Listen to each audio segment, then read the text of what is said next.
सरकारी कंपनियों को चीन से सोल मॉड्यूल इंपोर्ट की अनुमति मिल गई है। डिपार्टमेंट ऑफ एक्सपेंडिचर ने 25 मई को आदेश जारी कर इंपोर्ट की अनुमति दे दी है। सरकार ने 2017 में उन देशों से सोलर मॉड्यूल के इंपोर्ट पर रोक लगा दी थी जिनकी सीमा भारत से लगी थी।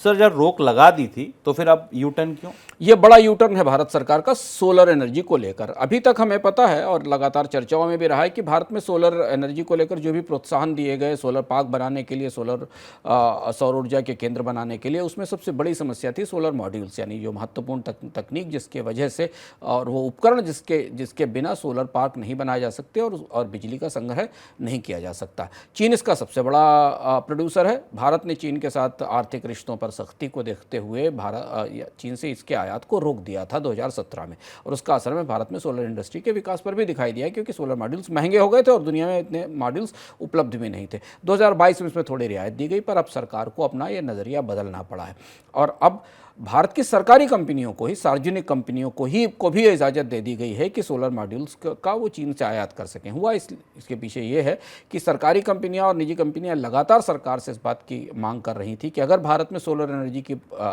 व्यवस्था को बढ़ाना है और उसमें निवेश बढ़ाना है तो उपकरणों की आपूर्ति बेहतर करनी पड़ेगी। तो तात्कालिक तौर पर इसका सबसे बड़ा फ़ायदा एनटीपीसी को होने वाला है, जो कि जिसका एक बड़ा सोलर पार्क, 3 बड़े सोलर पार्क इनफैक्ट राजस्थान, भुज और शाहजहाँपुर, मध्य प्रदेश, राजस्थान और गुजरात में 3 बड़े सोलर पार्क हैं, जहां पर इन्हें करीब 1.45 गीगावाट के सोलर मॉड्यूल्स की ज़रूरत है। और अब चीन से आयात खोलने के बाद ये माना जा रहा है कि एनटीपीसी के इन परियोजनाओं पर काम शुरू हो सकेगा।